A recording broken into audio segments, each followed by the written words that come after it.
this live with part 13.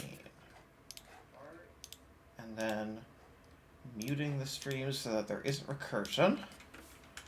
And then...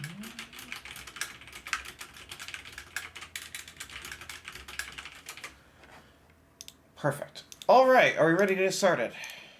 Yes. Awesome. So where we left off was in the middle of 2015, which is a very weird year, aka the summer of Too Hot for Games.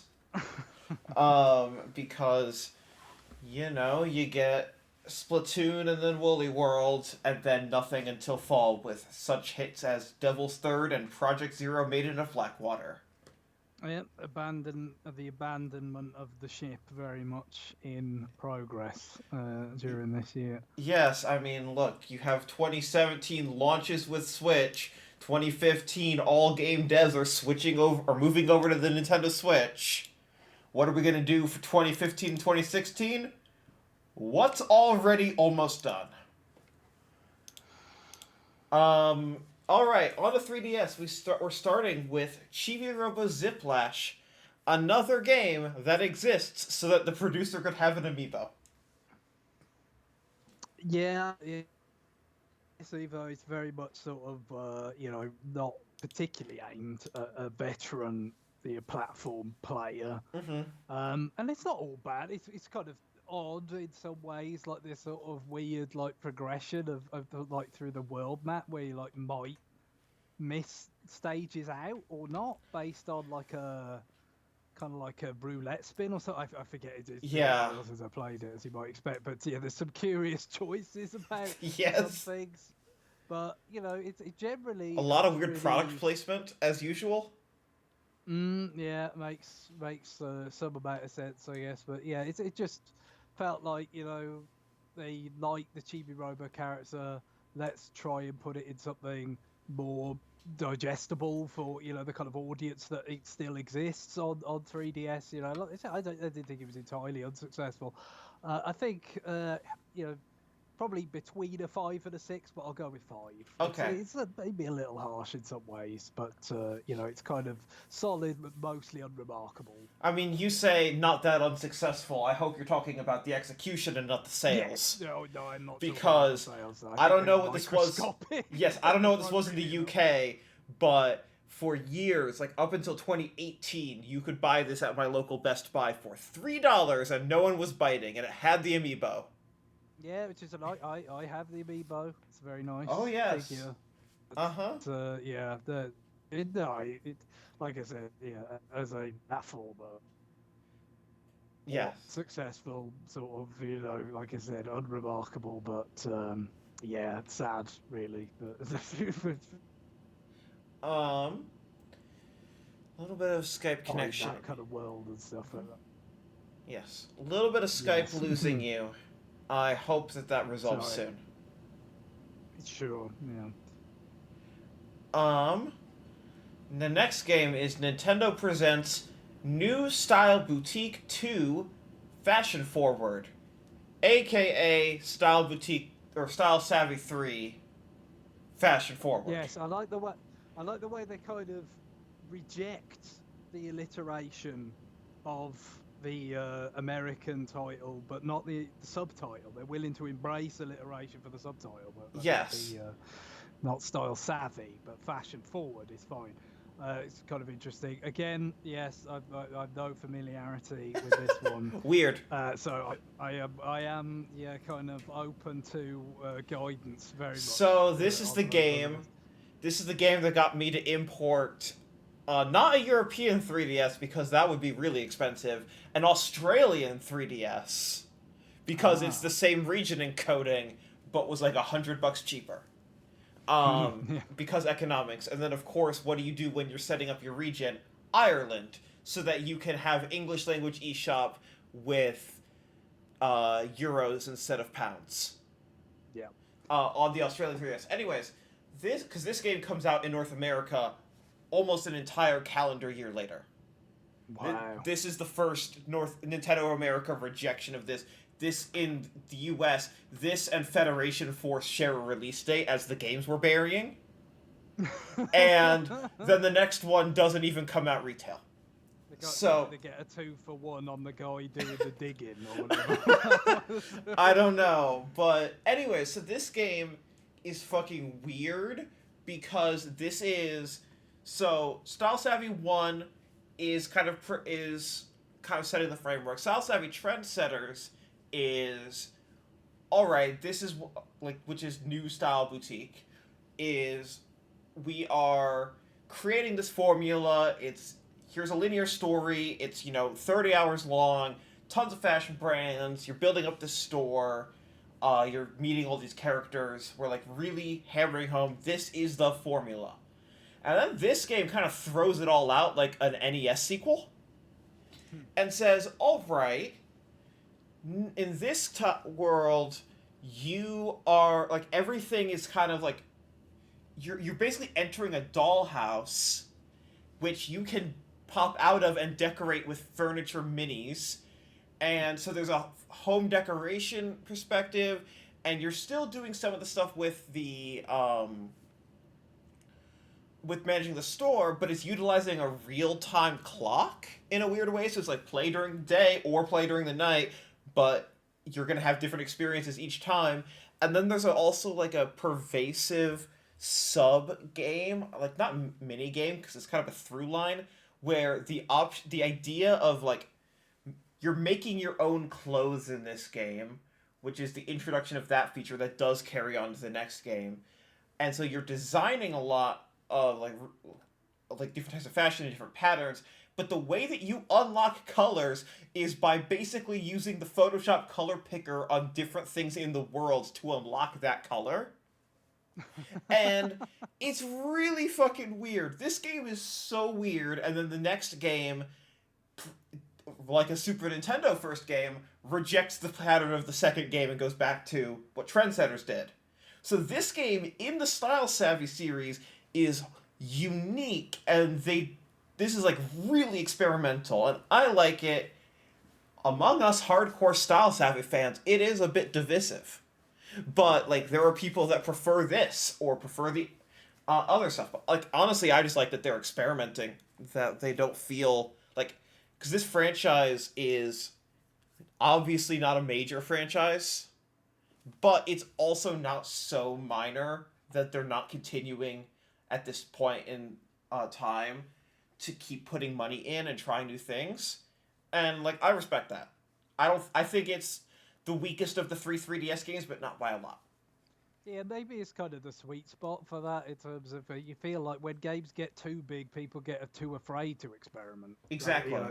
But then obviously if it's just not popular at all, well then there's nothing there's nothing to iterate on at all, or you produce it at really super low cost, like which will mean no experimentation. So yeah, I guess it's not something you see a great probably the way development goes when you get away from the 3DS altogether. Exactly. Like this it just gets less and less possible. That like, sweet spot just pretty much is down to nothing. Style Savvy is the perfect sweet spot on 3DS where they made 3 games on the same hardware, which meant that they could reuse a lot of the assets. So every single one of these, they're carrying over almost all of the clothing models that they made. So by the time you're on the last game on 3DS, there's like a dizzying amount of wardrobe options and like characters and customization options because it's additive in that way. They're experimenting on new things, and because the 3DS is happening at 240p, you can absolutely make these things on a tight-ish budget because every clothing option doesn't take multiple days of like, all right, here we're doing the fabric simulation and we're applying a shader to this, and this one has sequins so we can't fake that, etc. Whereas, on Switch, like, I am holding out hope that they've been slowly rebuilding even if it's just a small team at Sin Sophia, formerly Aki, even if it's just a small team there that are building out wardrobe options so that when they make the game. They just have all this stuff in HD. Like, I hope that this franchise comes back because I really do think that it could find a really big audience on Switch with where it currently is. Because, of course, by the time this series gets really, really polished and really rooted in what it is, it's at the very tail end of the 3DS's life cycle. Yeah, yeah, and in fact, probably if circumstances had been different, they probably wouldn't have been supporting the 3DS as much as they were. Exactly. Yeah. So it's a really interesting, like, even if you don't give a fuck about the games, it's really interesting as a look into this period of Nintendo, and this is the kind of thing that you don't get when you have two platforms. And I really do hope that this comes back because this franchise is really special to me. What did you give the last one? You gave An 8? that would have been 2012. Yeah, you gave it an 8. I would say like a 7 or an 8. Okay, well, maybe we'll go with a 7 then, based Okay. on that. But yeah, as I said, it's beyond my scope really, but Yes. I feel comfortable based on everything you've said. And then late December, because this is a January game in North America, Mario and Hmm. Luigi Paper Jam Brothers. Yeah, we had to still had to append the time with the brothers, Yes. so that carried over from Dream Team Brothers, and yeah, no, with it, because I do forget that sometimes. I mostly just think, even though I had the physical game, I had the box with it on, but when you read stuff online and all that, it's mostly American facing. Oh, Uh, yes. Brothers. I I quite like this. Again, it was at least, I think, less of an alternate version of like Bowser's Inside Story, the way that the Luigi themed Dream Team was. Mm-hmm. But I didn't necessarily think the ways in which it was different made it like better, but at least There's it just was. so many, like, fucking, alright, go catch all the Toad quests. Yes, yes. We had the infiltration of the paper toads, like just And kind of completely I love overwhelmed. I love the paper toads, but also the gameplay hook that they just kept repeating wasn't interesting. Yeah, it was. I feel like if you'd had another alternate version of Bowser's Inside Story, like that would probably have been less fruitful than Yes. this. This it wasn't necessarily entirely successful, but I still liked the fact that there was some differences, and kind of the gimmick of kind of mixing up the two series a little bit, and the giant paper craft battles were kind of amusing to look at and stuff. So I think I'd go with a 7 on that. Okay. Pour one out for the last original game in the franchise. Yeah, we got remakes, but Yeah. that's about it. And then published by Nintendo of Europe, Story of Seasons, which is Harvest Moon, not Harvest Moon. Yes, because that name, kind of Yes, the was specific to Western exactly. localizations. Marvelous, who developed the games that had been coming over as Harvest Moon, was building up their own Western publishing with like Xseed, and so they decided we're going to bring our own games over. We're not going to renew the license. And then Natsume, who had been publishing them, was left with the IP of the branding of Harvest Moon and was like, well, this is probably still something. So they made their own games. Yeah. I have not played either strand of Story of Seasons, Harvest Moon, any of them. So it's not not again. I'm very much open to guidance if you have it. It's fine. The Story of Seasons games are way better than the games that are now released in a modern era called Harvest Moon by a lot. Mm. Um, but yeah, I would say a non-committal 7 feels right for this. The sort of zombie Harvest Moon game sort of, it puts me in mind of Mimikyu from Pokemon. Oh, it's not that good, unfortunately. No, it's It's just this sort of rag yeah, no, that says Harvest Moon on it. not the one that they put out most recently, but two Harvest Moon branded Harvest Moon games ago literally looked like a Neopets Flash minigame. And it was like, all right, here it is for $40. And I don't mean that like art. You can have a lot of different fun with a lot of different art styles. I not only mean that in terms of art style. I mean that in terms of perceived level of polish. Yeah, it's sort of a technical as well as an Yes. aesthetic situation. I think perhaps a 6 then for this. Okay. We already did Tipping Stars, which, as I will remind you, is the 8th release in the Mario vs. Donkey Kong franchise. We're gonna keep going. It really did sneak up on me, anyway. How many there were? Yeah, no, they really do that. All right. DDD's Drum Dash Deluxe, which is the first time we're splitting out the minigames from a Kirby game for its own release. Yeah, I guess I played this when it was a mini game in Kirby, but game. So I don't know how much more they did with it to kind of justify, It's a make it little more bit more substantial. gameplay. It is very, very. It is like just enough more that they can get away with not putting the purchase prompt of if you own Triple Deluxe, you already own this. It's Yeah. like just enough to justify what I not doing mean, what they did on the DSi where it's like you should check to see if you own this already first. that's good advice. I based on I liked it well enough as a little mini game, but obviously it's a different question. I mean, I was kind of leaning towards a 5 initially, but I mean, is there an argument to go lower? You think? Or No, I don't think so. okay, we'll go with the 5 then. Don't they usually flesh out a lot of these individual releases? I mean, they did, but like they added more songs, is what they did. Yeah, Like, but is it in substance more? I yeah, guess is the no, real question. it's longer. It is the exact same game. There is more of it. Here it is. It also Mm. has the stuff from Triple Deluxe. Kirby Fighters Deluxe, which I'm gonna go ahead and start another count and say 1 on Kirby combat games. Because holy fuck is that gonna creep up on us too really fast. Does, yeah. And we're starting this 6 years ago. There's been a lot in 6 years. Yeah, so I forget all the specifics of this because I feel like it must have played. So is this a free to start thing? No, No, this is not. Where so did I play some of this, or was it just because I you had? played like 5 games down the line, probably. Yeah, this is the problem. It's all sort of So blurs together at this point. also, yeah, Kirby Fighters Deluxe is in August 2014 in North America. So Oh. very recent. So this is.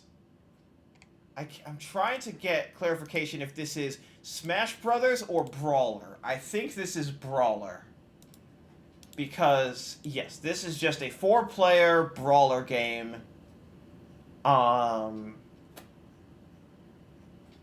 God, there are too Yeah, many of 'cause these that's Kirby my combats. main memories of Kirby. This sort of thing was the Kirby with the fighting kind of where you're fighting each other with the Yes, powers. and that's what this is, and it is a little more fleshed out. Interestingly, I think the biggest thing it fleshed out was I think this one has online multiplayer, and the minigame at Triple Deluxe didn't. Right. Yeah, it's fine. It's the first standalone Kirby fighting, but Mm. will that be a plus or a minus considering how many there became in 6 years? Yeah, I probably I was thinking between either a 5 or a 6. So where do I? I'm really on the fence with this one. I think maybe I'll go with a 6. Okay. I do have some fond memory somewhere, but God knows where they Yes. actually come from. Exactly. Speaking of free-to-play games, because that one wasn't, time for number 1 of 6 of Nintendo's free-to-play 3DS eShop games this year. There are 6 of these, Greg. All yeah, right. they really, it's like, okay, let's try this. Let's experiment. Yeah, let's really go all in. We didn't give Europe, Europe didn't get Rusty's Real Deal Baseball, so your intro to this was the year before with Steel Diver Sub Wars. But let's really Yeah. go in. All right. So I want to call attention to, and I told you to put a note in your mind for later, when we Yes. went over 2014 with Pokemon Link Battle, which you gave a 5 to, which was, here's Pokemon Troze on 3DS. It's like $10, and actually I think it's like $13 weirdly, and you're matching 3 match puzzles, and it kind of just goes on, and whatever. It is whatever. You give it a 5. Here, Pokemon Shuffle would, based on the amount that they promoted it, would have you forget that that game came out the year before. Because this is the same game, but aggressively microtransaction to hell. This has I never touched it. this has stamina system. This has limited moves that you can pay for more. This has a bunch of really helpful things, like, wouldn't it be helpful if this puzzle was just a little bit easier? You want to pay? All throughout it. This has hundreds and hundreds and hundreds and hundreds of puzzles. I think it's finally shut down. Yeah, this is also on mobile, so this is the first Pokemon game on mobile. But it comes out to mobile in 2016, and that's not a Nintendo published thing on mobile, so that won't show up. But holy shit, is this thing aggressively laden with microtransactions? Like, even more, like, people were like, this feels like Candy Crush. This feels like they just looked at Candy Crush and looked at Pokemon Troze and said, all right, that's our blueprint.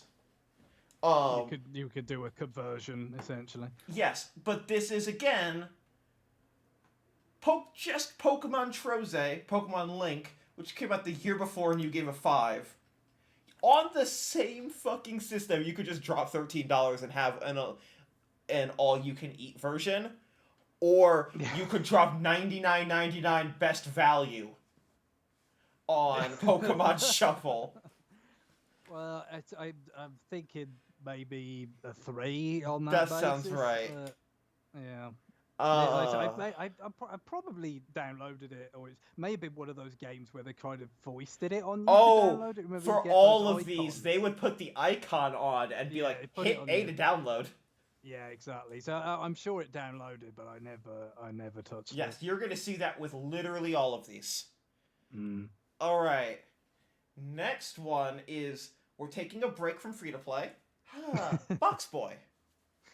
Yeah, I've not played a Box Boy game What? properly. No, I never get around to it because at first they were making quite a few, and then it's like, oh, I'll get around to it, and then I just haven't. So I don't know whether I'll do the Switch one. Yeah, at you some should. You would enjoy one of them. I think, I played the demo, which Yes. I think was there a demo. At There's some a point that demo was- of one of the games, yes. I believe it may have even been a demo that was kind of a composite demo that had like levels. Yeah, it from might have multiple been games. from the trilogy when the third game was coming out, and it was like, hey, you should play the Box Boy series, please. Yeah, it seems so. Yeah, it is just one of those like just pure inaction type of deal. So Yeah, no, you would enjoy. You, Greg, personally would enjoy the series. You should just grab the latest one on Switch. I've always thought, based on Guillaume's descriptions in particular, played some of the games the RFNs over the years. My instinct is a 7 on this. That sounds right. Again with those caveats, but it seems kind of safe. All right, on to another free-to-play block. Pokemon Rumble World.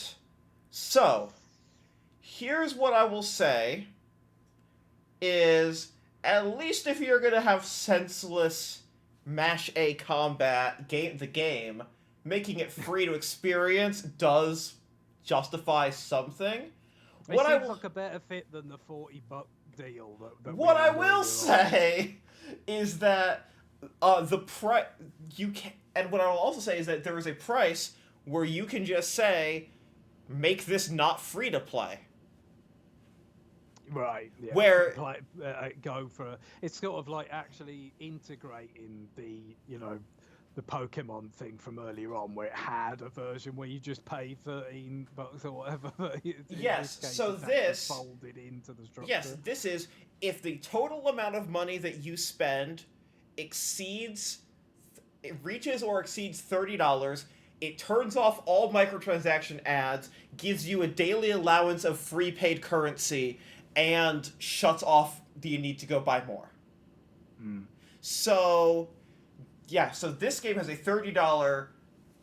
Uh, by the way, this game is a $30 ceiling and also has like 3 times the content as the game they shipped for $40 on the same platform. So fuck you. Who cares? This series makes no sense. It's also still not interesting though. That is the core fundamental problem. It's like, yes, it's free. Yes, you can buy your way out of the free to play. Kind of sucks though. What I will say is that in 2016, I did not include this because it was not worth including. They do release this again in 2016 on a cartridge. Uh, Amusingly, the cartridge version does not come with the free to play turned off. It comes with a code. Oh, nice. So, just so you can't pirate a free to play version, or an unlimited play version, I guess. I don't know. I don't know what would possess them other than I guess this is less work because we don't have to manufacture a version, like develop a version that so has where, this. So where do we leave this? The last Rumble that was $40. Oh, the last rum. Oh, I thought you were gonna say the last Rumble. That was a Wii U game, and you gave that. You gave that one a 3. What did you leave the $40 one on? The 3DS one. I Yeah, guess the 3DS one. You gave a 4. Yeah. And then you gave the Wii U one a 3, probably because it was one more time of the same thing again, and it had NFC figurines that were blind box. That's true. Yeah, I think that really did bring it. I guess the fact that this has the paid ceiling. And it's lower. Maybe it could go back to a 4. Yeah, that sounds right. 3. Yeah. All right, Full Blocks, which is free to play in North America, it was called Stretchmo. Yeah. I'm sure I played some of this. So this one is really interesting. This is like the most actually free to start that they ever had. Like usually when or I guess Steel Diver is also free to start, but like, usually it's like, yeah, you start for free. We're gonna expect you to play money. So what this is this is 6 different iterations of the push mill gameplay formula. Uh-oh, Skype crashed. What the fuck happened? Hang on.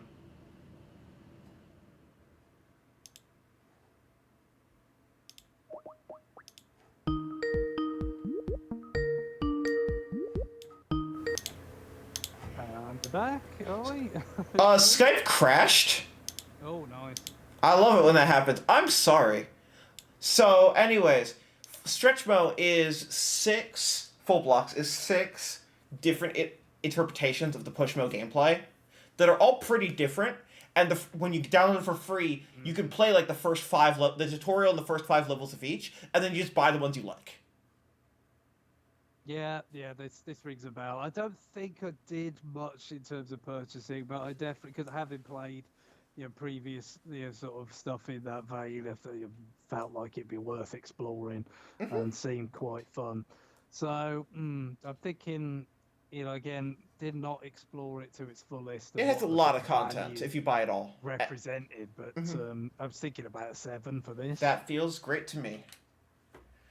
All right, last pay-for game of the year. Dr. Mario Miracle Cure is the 9th Dr. Mario game. Yeah, I don't know anything about the particulars of this is like a $15. This is also interesting trivia. This is the first time that you could do pre-orders on the 3DS. This is the game they launched that with for some reason.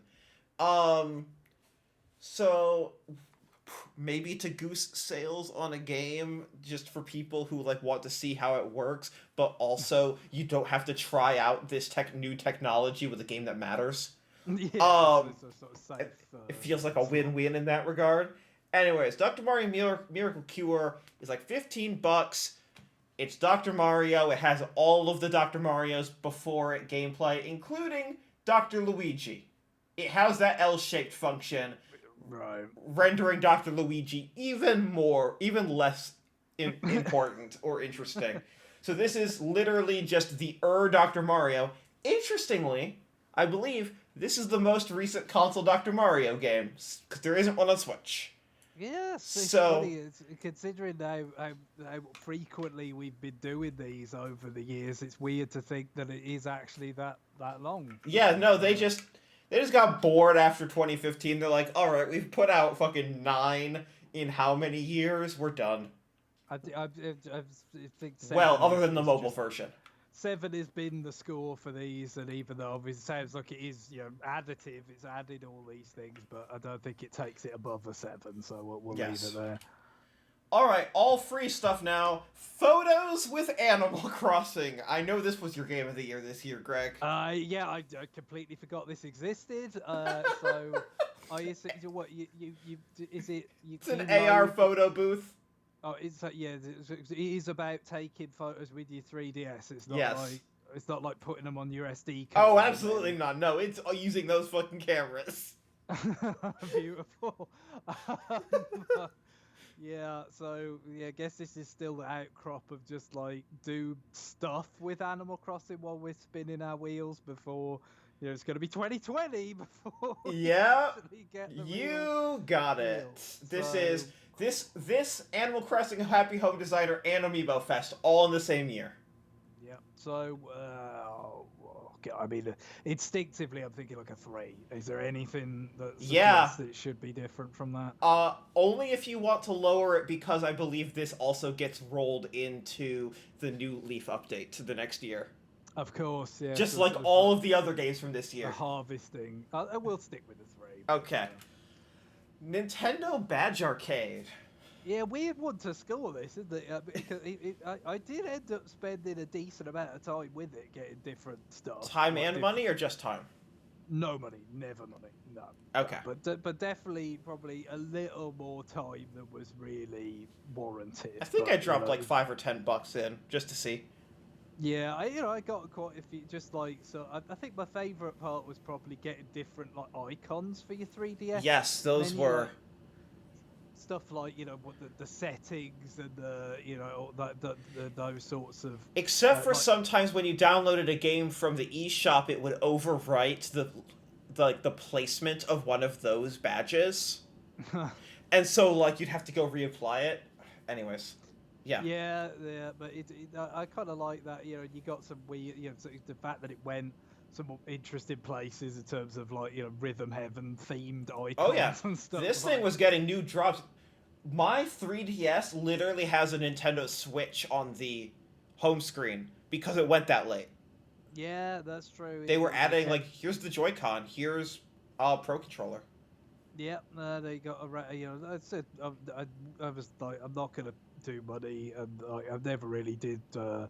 But much like a lot of the themes that I had for my 3DS were like ones that were on Club Nintendo or whatever the service was at the time, where you could get some for platinum coins, Sure. things like that. So, but I every now and again when I do open up my new 3DS, the European one. Mm-hmm.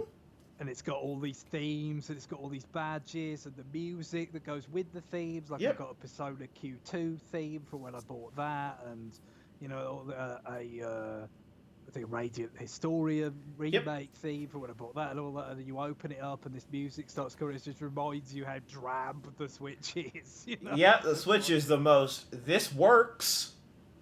Yep, and when it did that at launch, it's like, well, sure, yeah. I mean, this thing is, we're getting this up and running, and here we And it are. has a theme section. Surely this will be filled. It was nearly 5 years later, and that's it. It does remind me of when Reggie, in the heyday of Wii, would say like, "We haven't even done colors yet." Yes. I guess life is just too good to do even some simple things. So it is tough to score, but I think it's boring. I know, but I am going to go with another 7 on that because I think fair. it did. I think it did its job quite well. But arguably not well enough in some ways to Yeah. get me to pay money, but also, points there for not being so predatory that it felt like, oh look, if you're gonna get anything out of this thing, you have to pay. Like it didn't feel that way to me. It felt like if you was willing to spend a little bit of time, nothing too crazy, and you was willing Yeah. to check in with it regularly, you could get stuff out with that you liked without Yeah, be like compelled to pay if the you didn't money want was to. usually like if you knew that you wanted all of the badges in a specific theme. Yeah, Like that then they would a be set. like Yeah, yes, they would make like one or two of them like a little harder to get with like especially with your freebie. Yeah. Pokemon Picross, another game you can buy your way out of being free to play. Thank God. yeah. I did play quite a lot of this, but I never, spent any money on it, Oh wow. because I I don't even because know what that would be like. I like Picross, but yeah, it was mostly just because I didn't play it in like a concentrated way. It was just like, okay, I'm gonna kind of play this a bit like, like DS Picross had like daily Picross, where Yes. it was, but that was like a super time challenge type of thing. Whereas obviously, this was not. But it was just kind of like, no, I'll do some stuff as long as it'll let me, Oh yeah, basically, no, and then I devoured this thing because by the end it gets really cruel if you do, I assume if you don't have the free to play because the puzzles are just massive. yeah, I don't think I ever, got to probably the more like extensive ones, the more complicated ones. But again, I mean, you could Yeah, get a I think decent it was amount of like mileage. $20 if you wanted to just get the whole thing, and I was like, oh yes, please. Yeah, well, no, that's the thing. I mean, that could well have made sense for me. It's not like I ever Yep.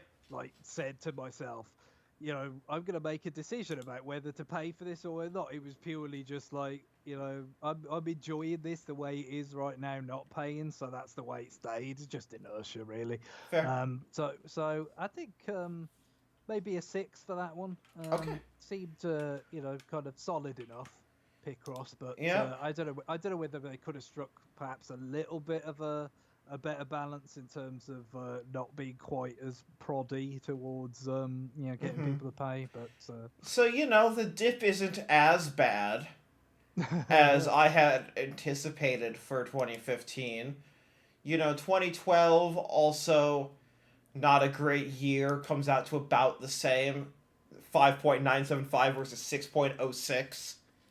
Um, yeah. Again, no, I don't think we're ever gonna, especially because 2015 is probably the lowest it's gonna be for the rest of this. yeah, Like nothing really tops the plunge of 2009 having here's 100 games. no, Most of them are trash. you can't. Yeah, you can't really compete with that. All right. On to 2016 with The Legend of Zelda Twilight Princess HD, aka, oh god, this will do something in the next Zelda that you're actually looking forward to. Just get the Yeah. amiibo. Something will Yeah. happen. We won't tell you what, but something will happen if you place the Wolf Link amiibo. Please, please buy this. We took those people that made that Funky Barn game you liked on Miiverse. They made this too. Please, please, please. Yeah, well, it's a pretty solid version of that game. It obviously, as you might expect, does not enhance the game the way that Wind Waker HD did, because just some of the. I think first of all, it wasn't as much of a kind of priority development wise, but Oh, it sure also wasn't. they wasn't the kind of some of the opportunities to do that. Oh, The yes, there more is. Cut obvious. out 20 hours of it. Oh no, there's opportunity, but it's not as obvious. I don't. I Yes. think if you wanted to do a more substantial kind of like, okay, let's tighten this up and do, it would take a level of development priority that was not attached to Yes. this, I mean, and even here's. maybe beyond what they had for Wind Waker. Like if they do it Yes. right. Here's my recommendation. Instead of here's an endless combat room, which is what they ended up adding. They did, yeah. What I would say, fundamentally, and I know that this is admitting defeat, just admit defeat and make a separate mode, a save state based mode that is pick a dungeon, just play the dungeons. Yeah, Here is yeah. dungeon rush mode, and they all culminate with the boss battle, and we have a save state with like a good level of challenge before each dungeon. We cut, like, maybe we didn't even cut the story beats out in the middle of the dungeon. Whatever. Just play the dungeons, the thing people like about this game, and cut out the 35 to 40 hours where you're not in dungeons. And also, because of the nature of this, it was very much a game that was really mostly for people who had played Twilight Sure Princess. was. It could not really plausibly be claimed to be something, oh, it's been this many years, we're bringing it to a new audience. Yes, it On has that been 10 platform, years, but not a new audience. and that platform at that time, no, like this is for people who played it before. So something like you describe, you know, is kind of makes sense. It's sort of kind of a good fit for people. It's just like, look, I have played it before. Yeah, I might want to play it all the way through once, maybe, but also I might like to do the kind of expedited version, Yes. because I've been through these beats before. So I mean, I definitely certainly. It already had an infinite, or not literally infinite, but a very long battle room thing. Sure did. Like picking up on the Wind Waker, was it the Cave of Trials or something like the Yeah. Wind Waker one, and then the Twilight Princess had one already, and then it's like the you with Wolf Link, like that was it, like it. So yeah, that was, and then that, like, weirdly, was it like how deep you got into that, like dictated how powerful the wolf was in Breath of the Wild, like how many Yes. hearts it had? Was that how it worked? That's how it was. Yes, and you could also scan Ganondorf amiibo to make it harder. Yes. You could make it harder. Yeah, so yeah, all in all, I think this doesn't really affect the score of the other of Twilight Princess as it was. I would still give it an 8, because it you kind of get a bit of best of both worlds from the point of view that with Wii and GameCube, you had a bit of a trade-off with like the sort of solidity of button controls versus like some of the good things about pointer controls, but then the bad things about gesture controls, or like the widescreen visuals, but then the flipped world and all Yes. that. Like basically, you get the best with it all in this package and at higher resolution. So I will stick with an 8, even though it's like in some ways it is diminished by time, this game, because I think it made more of an impact when it's so epic and all that, and then when you play it years later, it's more not that you couldn't feel this way at the time. I'm sure quite a few people did, but certainly with the passage of time, it's more like, yeah, isn't it a bit overstuffed and Yes, no, this trying is. too hard. Yeah, exactly. Alright. Ready to keep going through the very last Wii U games? Yes. Pokken Tournament.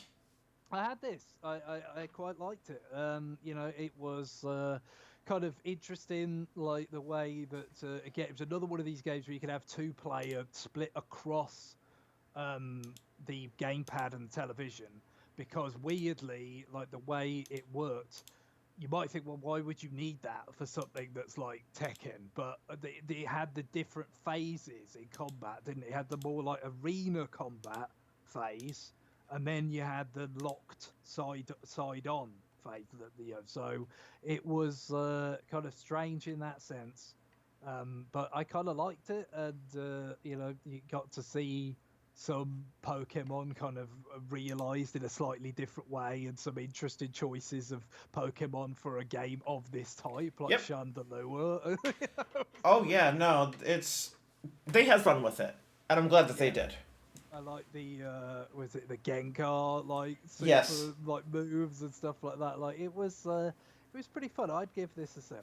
Okay. Alright, John Raridan is not watching and probably will not watch this archive, so you could be honest if you did not like this. Star Fox Zero. I did like it on balance, but it's a tough one to score for me because there's so many things that kind of go. There's things I really quite like. There's things I don't like so much. I mean, I think the first thing, the big two in terms of that I find kind of regrettable is that there's too much all range as a percentage of the Yes. experience, and there's too much essentially sort of retreading of Star Fox 64 scenarios. Oh, you mean that Like they made Star Fox the 64 again, again, again? I Uh-oh. but there's too much overlap for my taste. It doesn't surprise me, especially considering Star Fox 64 in itself is a sort of remake of the original Star Sure Fox. is. It's a hell of a lot of revisiting and remaking in one series, but it just felt to me like there needed to be more willingness to kind of step outside those scenarios, more new locations, more new set pieces and scenarios. I think for me, what I liked, I think the controls, as much as they were sort of pilloried and disliked, and it doesn't particularly surprise me that people didn't like them. I think there's like some real, it brings with it some real barriers to entry that were always going to be a problem as a sort of popular product, a product that would aspire to popularity. Yes. Anyway, uh, but I think it did make all range better. Like all range mode to me in Star Fox 64 was just kind of like, okay, yeah, it's kind of, you've demonstrated you can do this on N64. Although of course they'd already done it on Super Nintendo, they just didn't bring it out. But they, with the way you had the ability to kind of have this independent view and independent shooting of where you were flying with the R-wing, it for me that much more unlocked like interesting things to do in uh, the all-range mode, and the way you're taking a sort of an assault on a Star Cruiser type thing, where you're taking out gun emplacements and all that kind of stuff, and even the dogfights with Star Wolf, I think they benefited from it. So, it made all range better, but then they decided to just use that too much, Yes. mostly presumably just to lengthen the game. So you had that component to it.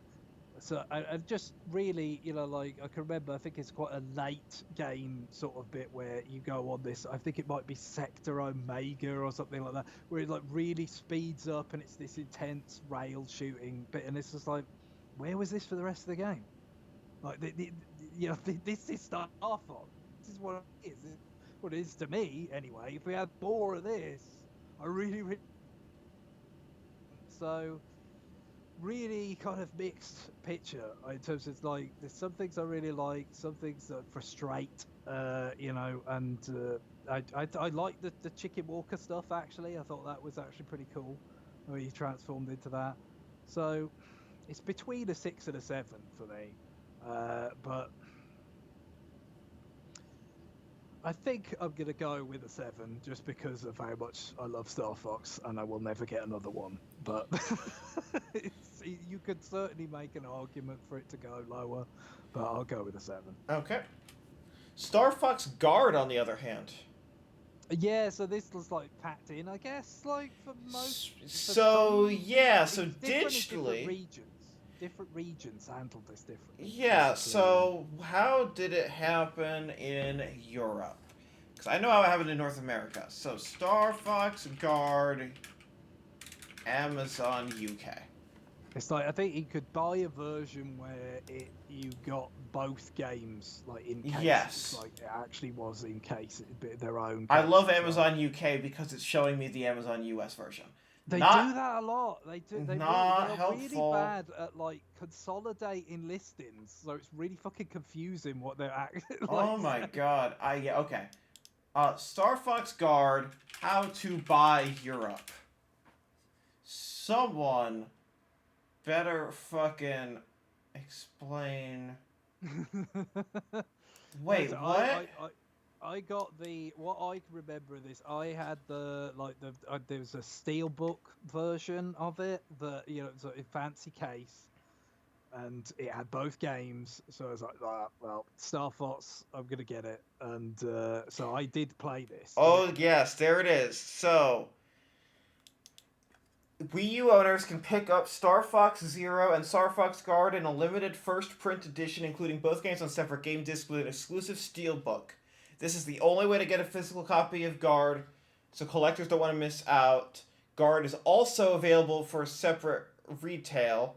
Separate, you can get a download code at retail. Mm. Meanwhile, those who purchase one title from the eShop can get a £3, €5 discount on the other, bringing the total price to 49.98 or 59.98 depending on currency. What the fuck? Yeah, they did a similar thing, I think, with Bayonetta 1 and 2 in terms of, you buy one, you get a discount off the other. But Yeah. obviously, they were comparable sort of games in Yes. scale, So whereas this is not. in the US, if you could buy them separately digital, and there was that discount program here, but physically, there was not a way to get Zero without Guard. I think they did the fucking Amiibo Festival threat of if you buy it a second time, like if you buy the second wave of this thing, then you will Right. not get Guard. Let's see how. It's $216 for the Steelbook, as Spin Dash has Yeah. got there. There you go. There you go. Um. Maybe it wasn't that silly me buying that. Maybe, but is that what it's selling for, or is that what people are listing it for? You can ask that. You can ask people to buy it. Doesn't mean they actually will. Yes. Also, is this on Amazon UK or is this on Amazon US where the Steelbook never came out? Yeah. Because exactly. the pro tip there might just be to list it on or eBay. It might be on eBay.com for the US market. That might be the wait. Yeah, anyways, that makes sense.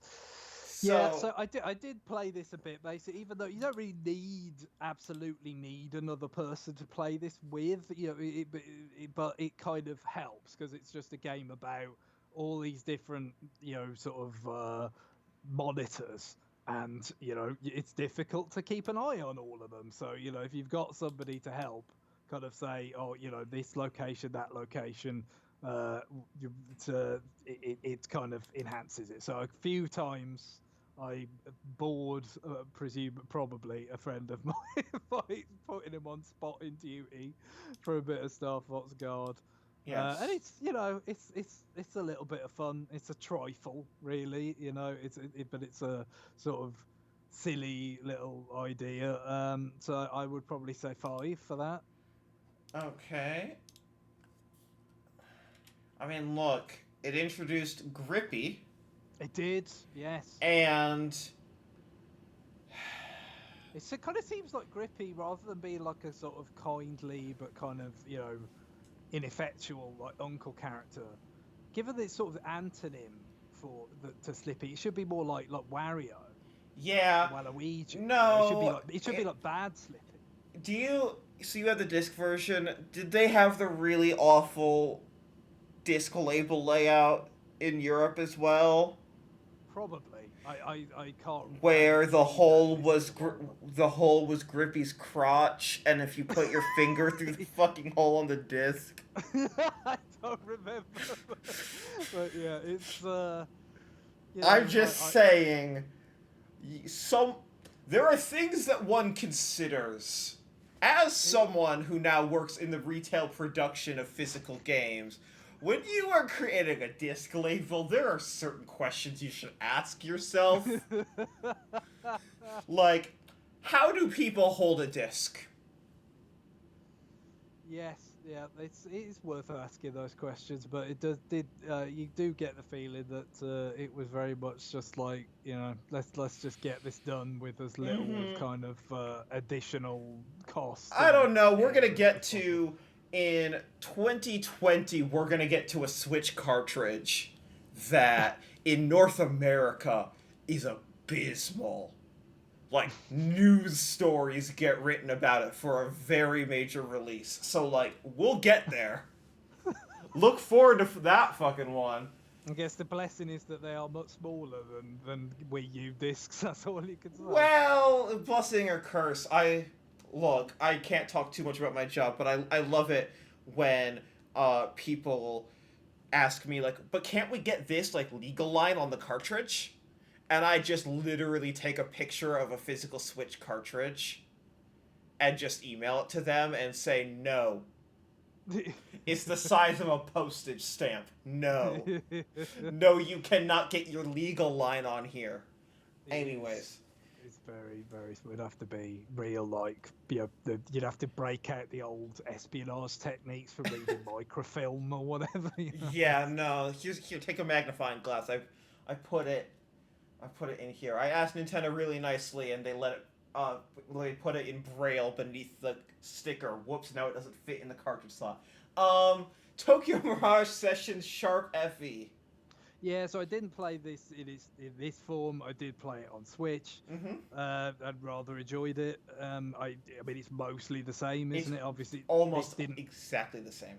This did not have off TV play. Switch, obviously being Switch, it's portable at that point. That was the big distinction for me. But yeah, I would think an 8 for this. Yeah, you know, like it's I like. I mean, the dungeons could be fiddly. Here's what I'll say is the biggest improvement was like the sorry, there's a bit of a Skype delay. Yes, there was. So what I'll say the biggest difference between Wii U physical, Wii U digital, and Switch is the loading times. Specifically, the loading times of getting into every battle. On Switch, it's about 3 or 4 second load for each battle. On Wii U digital, it's about a 10-second load. And if you were a poor fucking sucker and bought the Blu-ray disc, it is like a 30-second load before every battle for the entire game. And this is... Good God. James and Guillaume both got the physical disc because I forget why Guillaume bought it that way, but James got it on a disc because it was cheaper than getting it digital with the Best Buy Gamers Club Unlocked program that existed at the time. Yeah. And holy fucking shit did it color their opinions of this game. I mean, I knew it was worse, but 3 times as bad. Yeah, I mean... it's really bad. It's like 20 to 30 seconds every single battle, random, like the casual encounters, the bosses, everything. So what you're doing is you're staring at the anime cut-ins before each battle of the party members, and the song starts, and the song just goes. Because guess what? Blu-ray discs are slow as shit to load from, which is why PS4 and Xbox One don't load from Blu-ray discs. They copy the contents to the system. We install it, yeah. Because... But you can't do that on the Wii, because the Wii U only came with 32 on its top capacity. Exactly. I mean, I had a hard drive for my Wii U, but it was essential. But yeah, you couldn't assume. Yeah, it was if you had a decent amount of games, but you couldn't assume that. Of course not. With when you developing games, like Xenoblade, at least literally saw that this was an issue, and let you download like 20 gigs. Yes. To fucking fix that, but. Yeah, no. I'm kind of jumping ahead a little bit, thinking about how I'm going to score this versus the Switch version. Exactly, like it is a night and day fix. What I will say about Switch is, like, yes, do things load slower off a cartridge than downloaded? Yes, they do, tangibly so. Not to digital versus Blu-ray though. Yeah, like you said, that's such a step change. Yes, like like using Manifold Garden as an example, because that's one that I have timed like 100 times on cartridge and on digital in my life. Like on Switch, it's the difference between like 15 to like 22 seconds for digital physical, but like it is not 10 to 30.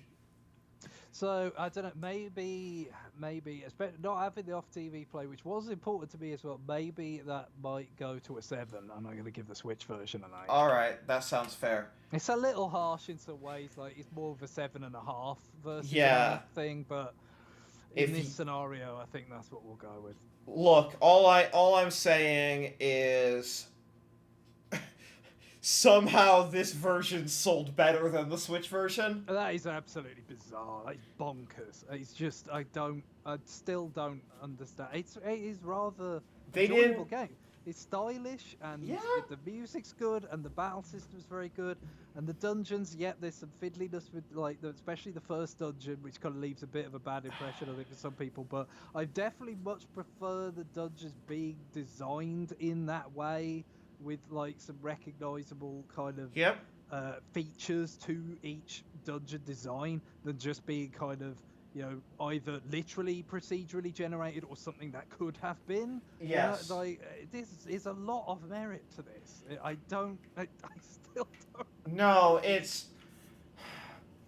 look, they really should have marketed it better. I know that they really, really try hard to cash in on like Persona 5! Persona 5! Persona 5, please! Please! But like, no, I don't know. I feel like I don't know. This game is weird. Cursed. It also came out my god.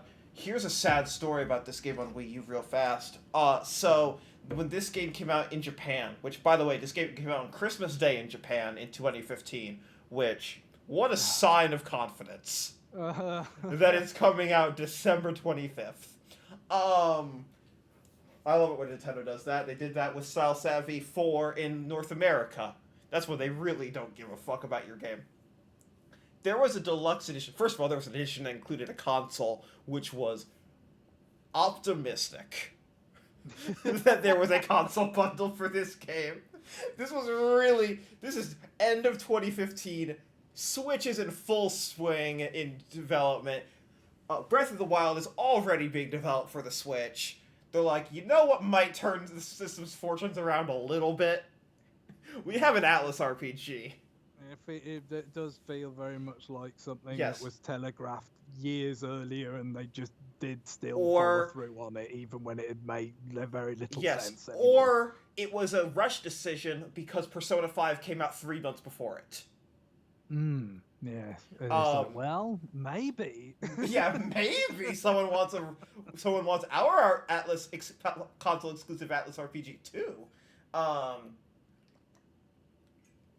Anyways, there was a deluxe collector's edition that included a ticket to an in-person concert where the voice actors who were also the singers performed the songs because of course it's a musical game as well.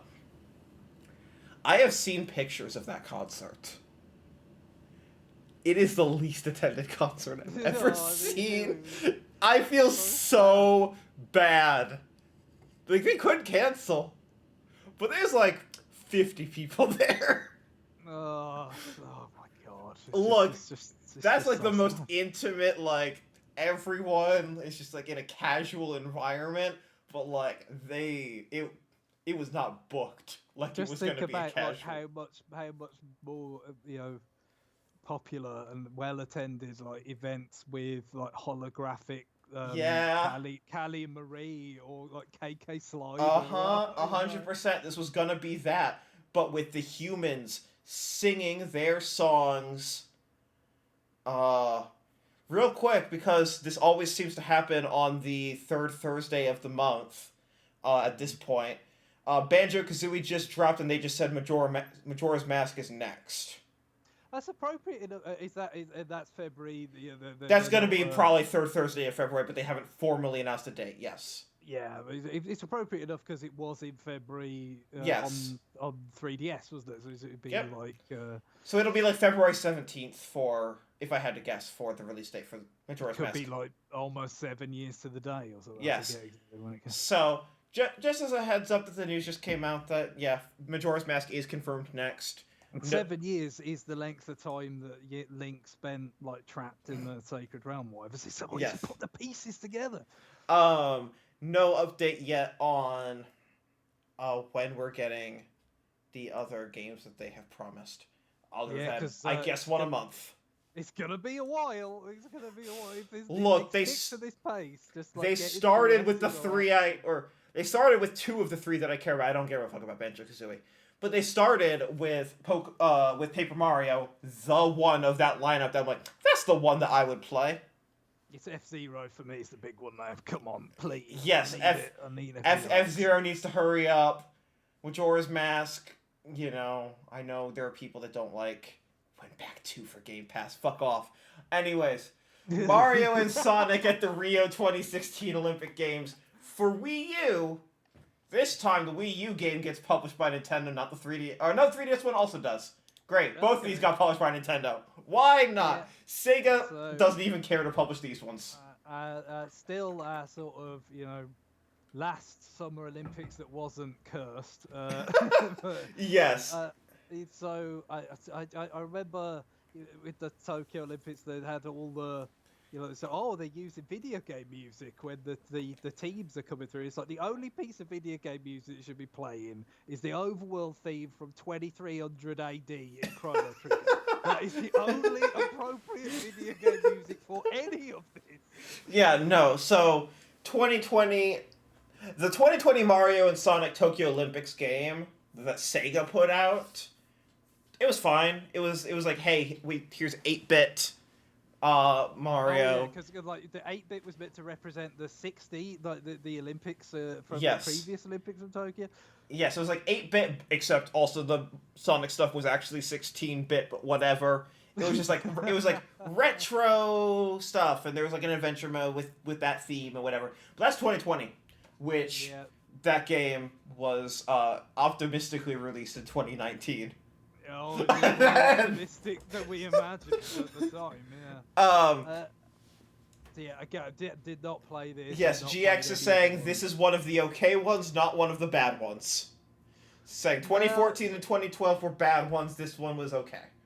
No, that's nice to know. Maybe a 6 then. All right. Let's go for that. Paper Mario Color Splash is the last Wii U exclusive, and holy shit, is it a good one? Yeah, as I said, this was much like Tokyo Mirage, except for the loading times thing. In terms of, it's like I'm very interested in this. It sounds good, but the off-TV play just kind of it has off-TV play. It stayed my hand for a bit, and then I just didn't get around to it. Even though, I don't think it was like something you couldn't deal with in this case. Like Tokyo Mirage, it just didn't have it. This did. It was just the UI was a little more cluttered. Yeah, exactly. So I'm sure I could have dealt with it like I dealt with it in Xenoblade for a fair amount of the time I played that, and X, of course. But yeah, so I just didn't get around to it. Yeah, Color Splash is probably my favorite Paper Mario. The music, from what I've heard of it, the music is phenomenal. Really good. Yeah, the music's phenomenal. The graphics are phenomenal. The writing is phenomenal. The gameplay is pretty good. It is the actual correct implementation of what they tried to do with Sticker Star, but that pivot to Sticker Star happened 50% of the way through its development cycle and derailed that entire game. Yeah, they couldn't. That game tried to take a sharp left turn and ended up in a ditch. This game knew it was heading left in the beginning. Yeah. And, as a send-off for the Wii U, I know Breath of the Wild came out on Wii U, and its DLC did as well, but no one fucking associates that thing with the Wii U. Yep. No one. Other than speedrunners. Because the Wii U version is better for speedrunning. Less so even the Twilight Princess GameCube, I think. Exactly. The only audience that is really gunning for Breath of the Wild as a Wii U game is the speedrunning community. Because there are more bugs there than on Switch. It's tough for me with this one, like I said, because I really liked Origami King as well. So the fact that because I hadn't played Sticker Star, I haven't played this, so Origami King is the closest thing that I have played to this. So I kind of feel like I probably would really like it. Without having played it, I don't know whether I'm quite willing to go to a 9. So I was thinking 8. Yeah, I get it. I would go. I would give it a 9. But if you haven't played it, I would say that the gameplay is maybe 1 notch less than Origami King, and the writing is about 2 notches over Origami King. That's quite a it's quite a big deal. Yes, the writing is phenomenal in Color Splash. Like it is my favorite writing in the series, a series known for writing, except for Sticker Star. It's pretty. It's such a truly substantial element in the game. Yes, this game lives or dies by its writing, and it just is a home run on writing.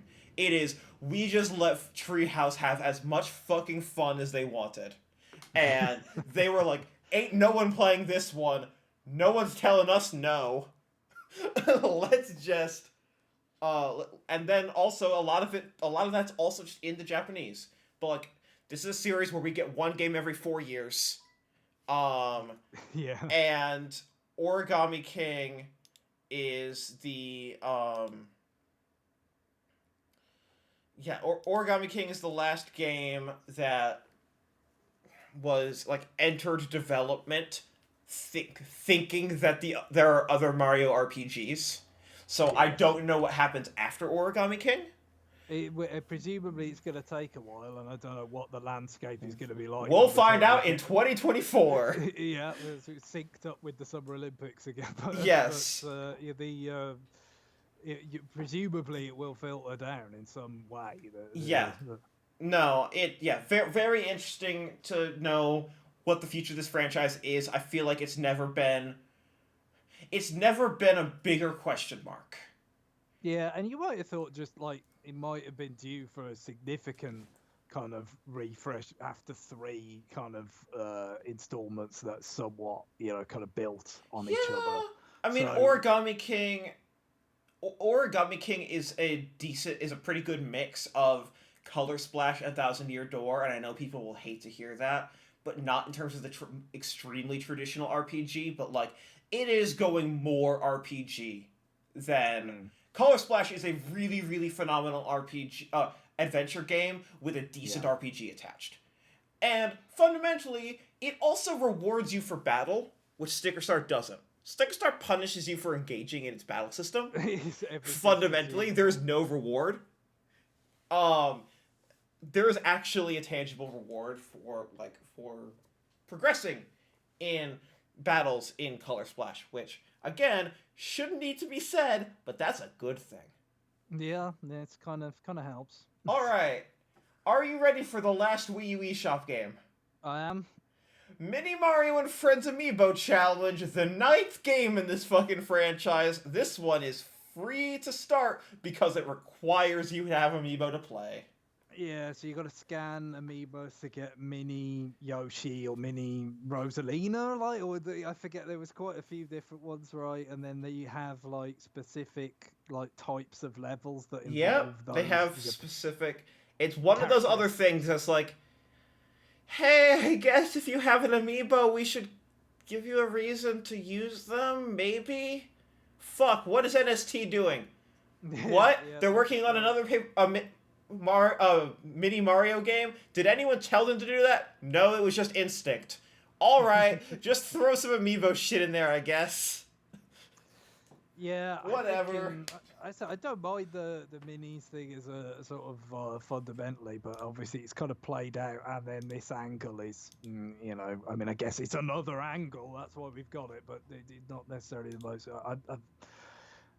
Maybe I'll go with a 5. It could possibly go lower, but I think a 5. Yeah. All right, on to 3DS, which, I don't know, seems like it's carrying the entire year on its back again. It sure does. No wonder if they eventually stopped. The hinges broke. Pokemon Super Mystery Dungeon, which is, hey, it's been a while since we had one of these. It's another one. And there's so much more of it. This is the Mystery Dungeon game, to the point where fans of these games that have played all of them were like, there's too much in this one. Who, by the way, did not complain about that on the other, 80-hour ones. What is the howlongtobeat.com set up for Pokemon Super Mystery Dungeon? 100 hours officially. It's I'm struggling to remember where we left off with these in terms of scores. Let me go through.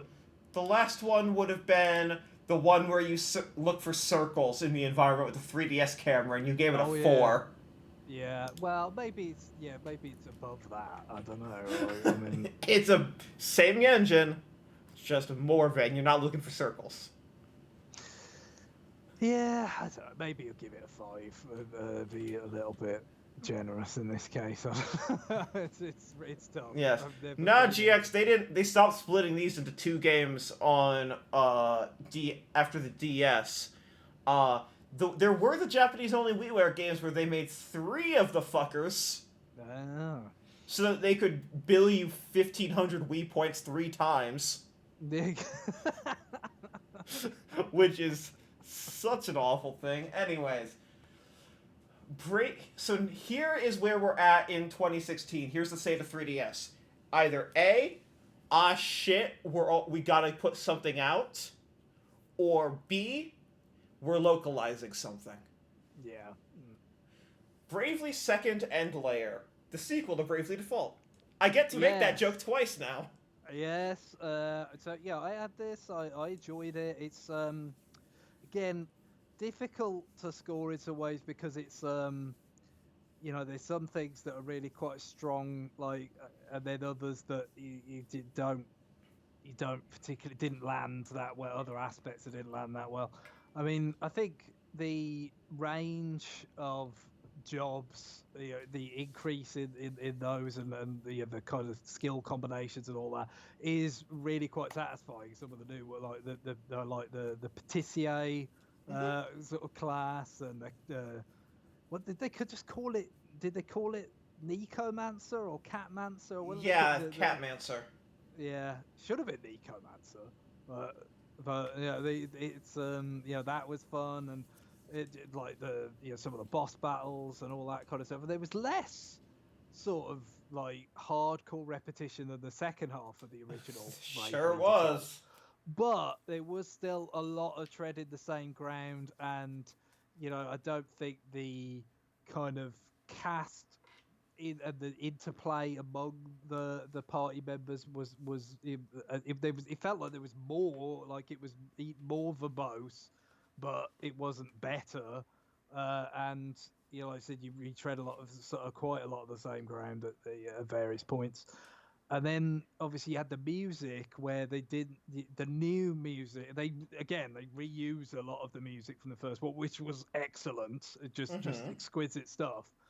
But then the new stuff didn't really kind of fit in perfectly, and it Yeah. wasn't to the same quality, Mm-mm. which I guess was kind of inevitable to some extent, but that's the way it was.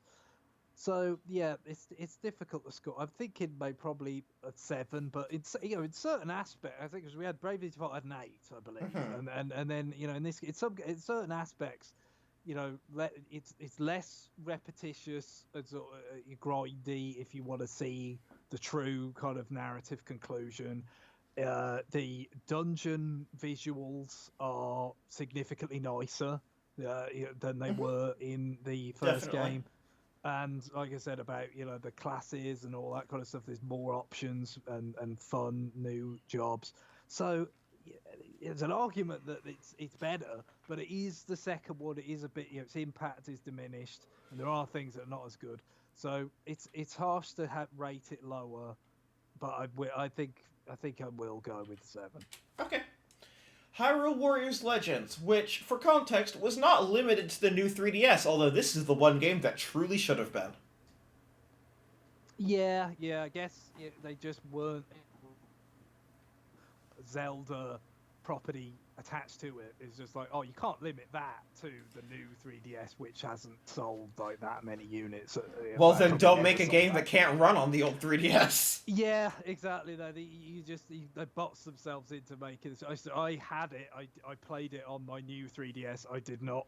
I don't think I seriously tried it on the old XL to do a comparison. But presumably it would have been very very sad if I'd done that. But obviously we talked about this a bit with the DLC conversation for the Wii U version and stuff. You just added some more the Wind Waker sort of stuff was the biggest kind of most memorable kind of sector of the content based on my Mm-hmm. recollection of it. And it wasn't On new 3DS, it worked, but It did. obviously, it wasn't as kind of fully immersive like Oh yeah, I mean set there was Wii. more pop in, there was but Yeah, it worked at a it's relatively stable frame rate, which is yeah, impressive. yeah. Presumably, it was just like, look, we that's what you're targeting. That's what we can make this work at, and then it's like, can it function on the old one in some way? Depends. Do you like single Yeah, digit frame rates? and I love them. All right, they we'll ship plotted it. that out. So I think I'm going to give it a 6. It's a little bit marked down for the fact that they didn't just do what, because Fire Emblem they also brought out on new 3DS, but that was a new That 3DS was new exclusive. 3DS. They learned the lesson of everyone saying this shouldn't be released for. It shouldn't be compatible with the old 3DS. They did Yeah. learn. So yeah, I think the substance of the game when it's functioning properly could be higher than a 6, but I think that's where I'm going to go with it. Yep. Mario and Sonic at the Rio 2016 Olympic Games on the 3DS. Yeah. So I mean, I've no sort of You ability gave to the Wii say. U a 6. I never have played the handheld ones. No, I reviewed one, and it's Yes. for all those years ago that we mentioned. So that's actually my only experience with these games. But Probably a I've lot seen, of circle pad rotation and touchscreen scribbling. yeah, one would think, given the nature of these, but I think I'll probably just go with the 6 again as the Okay. safest. But I'm not sure how much it's diminished by.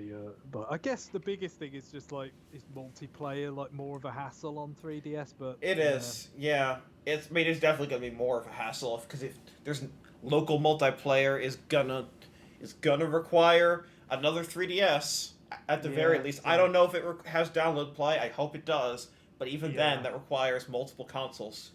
I think there'll be an argument for going lower on that basis, but I'll let it Okay. slide. Yokai Watch. Yeah, I didn't get to these. Oh, you're gonna be rating a lot of them though. Oh yeah, we get your tempura and all the rest of it coming down the line. I mean, it's enjoyed level 5 games, enjoyed like Pokemon, so it wasn't something I just dismissed like out of hand. It was kind of interesting, but again, we've mentioned this before with level 5 specifically. When you get the sort of, especially like once the localization floodgates open, and it's like, okay, these that from Japan, that there's loads of these things and they start coming over, it's like, well, I could wait to get in until the later, then you end up not getting any of them. It's just Yes, like, so yeah, because probably another victim of that.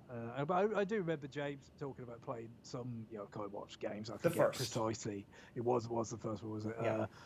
And it seemed to think there was a fair bit of kind of substance there. So Yeah, I mean, I think 7 is probably what my leaning is on this. yeah. These games aren't bad.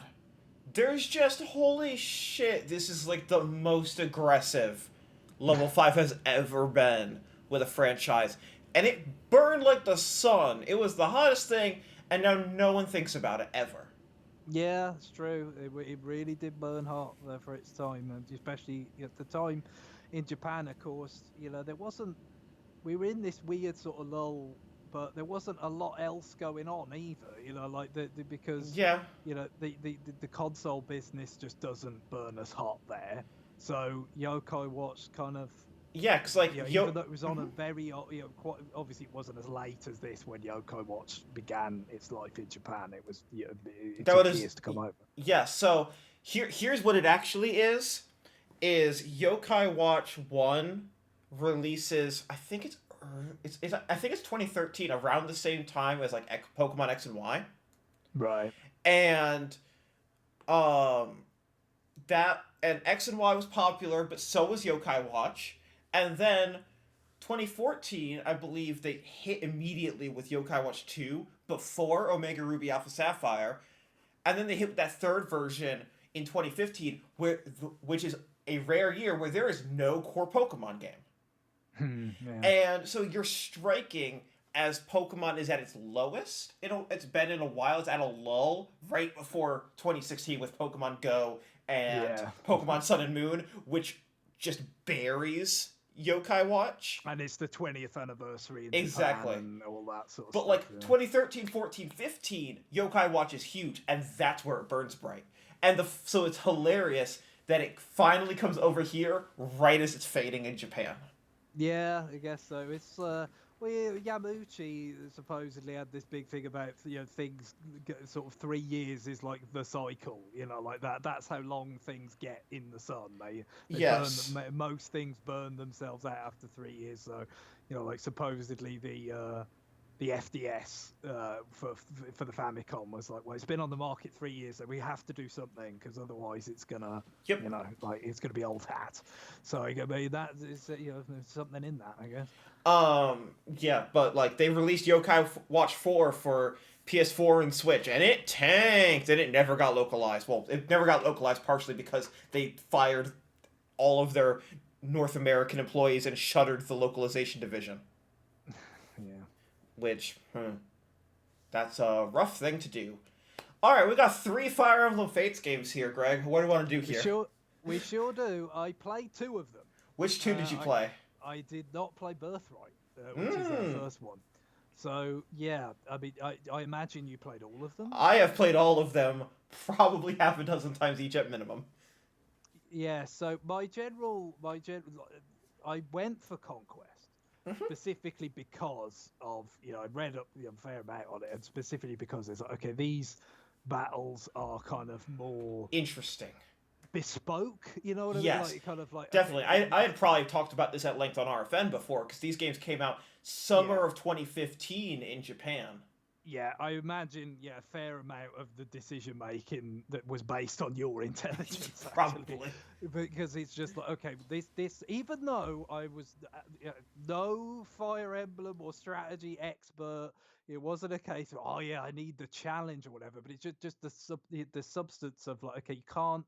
These battles are kind of designed in such a way that it's like you're not just going to be able to grind through it, by doing battles on the side and building up your characters. It's like they are specifically crafted of like kind of it knows roughly what of level your units are going to be at, and it's just like that sounded more like what I wanted at. Having played Awakening and enjoyed it a lot, out of what was on offer then from the two versions, that sounded more to me like my sort of thing, and so that's the decision I made. And then I got the Revelations Mm-hmm. DLC on top. Oops, all 90 characters? Yes, indeed. So yeah, what I mean, my general probably feelings on this would be, I think, probably an 8 for Conquest, and then I'm not as sure about Revelations even how to score that, but what about Birthright? Anything to beyond what we've already said? I That's kind mean, look, it's a game. I like the cast of characters. The writing is pretty predictable. The, where Birthright falls is that it's just too simple. It's not literally the same map repeated because of course you're using varied maps. But in terms of the way that you are, it is what James complains about for Picross, where it is make one strategy and execute it 25 times. of right. Like that is what Birthright is, and there's just so many grinding opportunities, and the level of enemies is low because it's designed to be a game for players who thought that Awakening was too challenging, but wants to get into Fire Emblem, especially It's like because it's doubling and tripling down on waifu. it's a Fire Emblem is having like a moment in terms of Yes, like it's more mainstream recognition than it's had before. exactly. So After this is the Awakening, it's most like accessible Fire yeah, Emblem ever made, and probably will ever be made, because it mm, was too accessible for a lot of its fans. And like, I think that's fine. I think that anyone that plays Birthright, I tell them to just crank it to the highest difficulty, even if you're not a good player. Just like, just do yourself a favor and at least make it a little more interesting, especially in the second half. Because it doesn't. The second half is not harder than the first half. It is all the same difficulty the whole way through. Which means that if you are starting that game and then you get better at that game over time, it becomes easier for you. Um, yeah, I fundamentally think that characters are fine, and you get those characters in Revelations. We'll get to Revelations in a second. Um, but this is one of the ones where I hacked it because I'm like, fuck this. This is not. This should be harder. And I know GX roasts me about like, yeah, well, you made a Fire Emblem game harder, and I'm like, yeah, I did, because these three games are. I like them, but they have flaws, and I knew I could adjust some of the difficulty decisions that I didn't like. Yeah, so I don't know, maybe a 7 for Birthright, That's fair. and I'm thinking maybe a 7 also for That Revelation, sounds right. because even just from my experience of it, I didn't regret buying the DLC in particular, but you know, I still enjoyed it, but it did kind of feel like, you know, in the end, it was probably like a little bit. I sort of passed like satiation a certain way into it with this general this Right. edition of Fire Emblem, you know, that like you know, and it just kind of I like the more limited scope of conquest rather than like, okay, here's every character, and you know, it's like it's this weird thing of like, oh, you build up this choice, you know, and then it's like, yeah, but what if you didn't have to choose, basically, if you buy the Exactly. DLC? And It's kind of that's even weirder because it's like, hey, also the story you get is kind of like, yeah, the reason you didn't have to choose is because there was a true evil. Let's go beat the bad guy and save the day, and everyone lived happily ever after. And that's just a less interesting story. it is, yeah, it's a bit cop outy, but yeah, it's yeah, it's still, yeah, enjoyable stuff in there. It's So I hilarious think how many characters there are. It is it's hysterical. yeah, it's a lot, but you know, I think it's worth a 7, but I don't think it should. Conquest for me has to be the highest of the Yeah, three. no, it is the best of the three games. Planet Kirby Planet Robobot. Oh yeah, I like this. I like this a lot. Even though it's kind of like, you know, it's the third sort of Kirby game in 5 years or whatever that's fundamentally pretty similar. I like this one the best because the actual the titular sort of mech theme and the giant Kirby mech and all that, because it's ingenious, because it actually it nerfs Kirby while making you feel really powerful, which I don't think the other sort of things like the ultra powers or the giant suction thing in Triple Deluxe did as well, where it's like, you know, it gives you like quite different mobility. You get different like copy power type abilities for the mech and stuff. But you know, it's actually limiting what you can do, and therefore can have a bit of a different design relative to, you know, Kirby's ability to just float wherever the bloody hell he likes. Yes. You know, the rest. So I think it was kind of ingenious, and as always, presentation is top notch, the soundtrack's top notch, ridiculously epic final boss, all your Kirby boxes checked.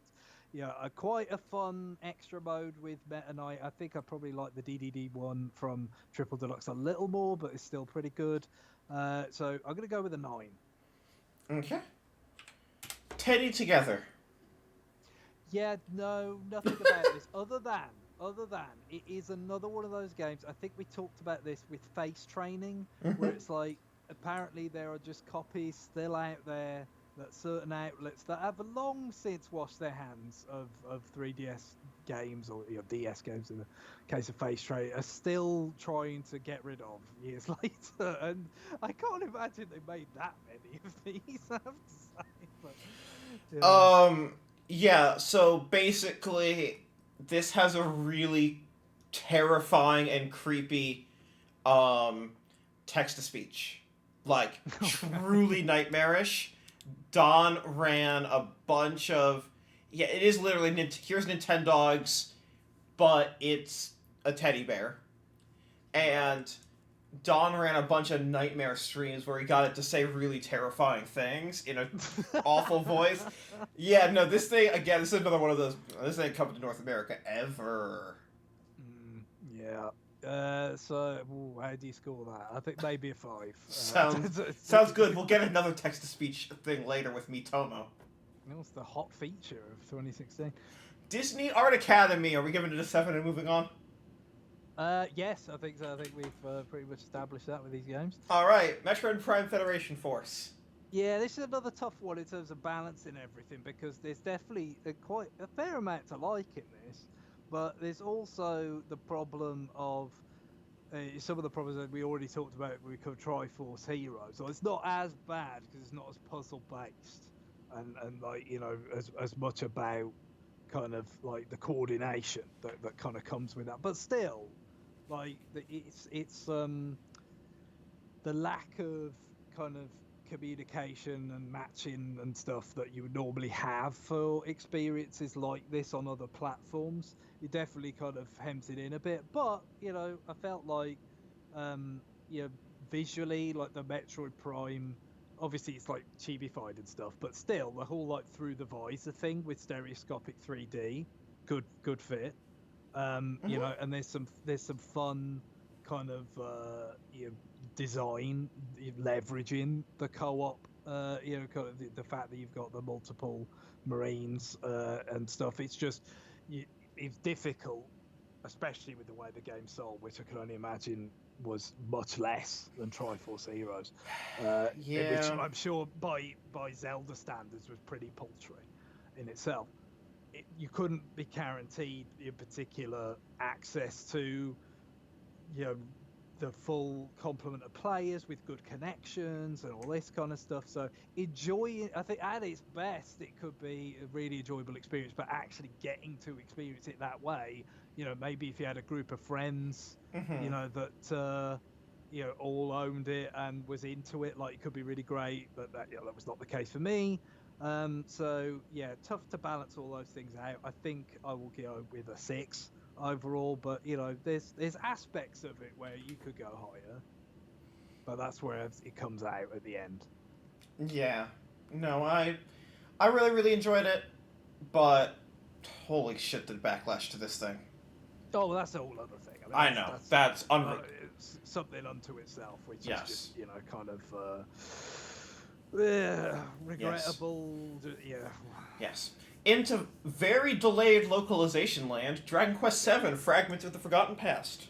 I had this. I played it rather a lot, and yet felt nowhere near the end. I think must have played it for, I don't know, it might have been 40 to 50 hours, but I didn't feel like I was that close to the end. Like I guess there's never a point where I'm like, I'm done. I'm walking away from this. But organically, you just kind of drift. You run out of steam sometimes and drift away from something. But I did enjoy it. For it was a good value sort of purchase in terms of the amount of hours I enjoyed playing it for. But yeah, this one is kind of really famous for being ridiculously long, isn't it? Oh yeah, Of this of is of all enormously the long. of all the Dragon Quest, this is one of the really long ones. They just sort of went hog wild with it, but there was a lot to like, with the time travel kind of aspect to this and all that. So I think I'd give it an 8. Mario Party Star Rush, a Mario Party game that Mario Party fans fucking hate. Okay, yeah. So we're on the lower end here, aren't we? I mean, Oh, we are probably at among the lowest of ends. yeah. I mean, we've been really quite low with some of these other ones. So I'm thinking, well, is this? It could be a 3. I Yeah, think based on where we've been. that checks out to me. Disney Magical World 2, it's more of that last one. What did you give the last one? Yeah. What did I give it? That's an Um, excellent question. you gave it a 5. Let's give Yeah, it a well, you can 5. have that. You can have that again. Yeah. Rhythm Paradise Megamix. Yeah, I played this early. From Again, you played this early, didn't yeah, you? we both played it in 2015 on on the Japanese 3DS. Um, then it was an eShop only game in North America at E3, and then you got it in the fall in Europe because there was also a retail version. Yeah, so I never did get the. I played the Japanese version to death. Everything just Yes. completely exhausted it. So it didn't feel particularly worthwhile to get the localized version, even though it might have been interesting. And I think it did get quite cheap at various points. But look. absolutely adore Rhythm Heaven. Any more of it was a godsend. I feel like the presentation was still really quite strong on 3DS, even though Mm-hmm. obviously you're down to a smaller screen again from where we were on Wii. But it also, in terms of for me playing it, portable is great. I like that. Brought back a lot of kind of fun games from the past, but with kind of less compressed audio and And stuff better like controls for the DS games. definitely better controls for the DS game. So it's really strong. I know a lot of people's complaints with the English was like, oh, there's too much like text and stuff. And of course, it's just like again, Um, I, I somewhat noticed it with the Japanese, but at the same point, you're not actually reading it, so you're just yeah. hammering through it as fast as possible. I guess it's not it If isn't you're not as impressive. hammering through because your instinct is to read the text the game is presenting, it is a lot of text. I will also say that the English versions of the soundtrack take all of the vocal songs except for the one sung by Sunko's daughter for like the bee themed one. Oh yeah, Except for that one, which is in English, and they replace it with like the lowest quality MIDI horns over like an instrumental soundtrack. It's really. it's actually quite bad. You should go listen to it. It's really fascinating. That said, you can at any time in the English versions toggle the soundtracks, so you can Right. say, "I want English on everything except for those." I'm just gonna go back. I hate this MIDI. I want the vocals, and you can Yeah. do that. Oh, some of the new ones are really good. I love the sumo one. Oh, Oh yes, no.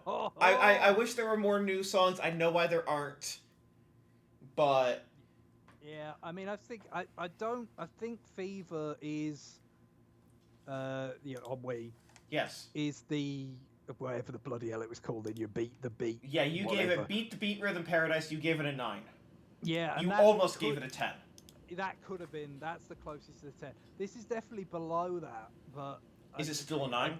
I think it is still a 9. Okay. I don't think I could go lower than 9 for this, even though Yes. I wouldn't quite say could just you get some new stuff, you get some of the DS games better than they were before, you get some of the sound quality better. You just even if like you said, there's some issues with this European version, You like can the sound also quality. fix them with a button Yeah, press. so it could stay 9. Yeah. I played this game so much that there's literally nothing for me to do that doesn't involve Street Pass.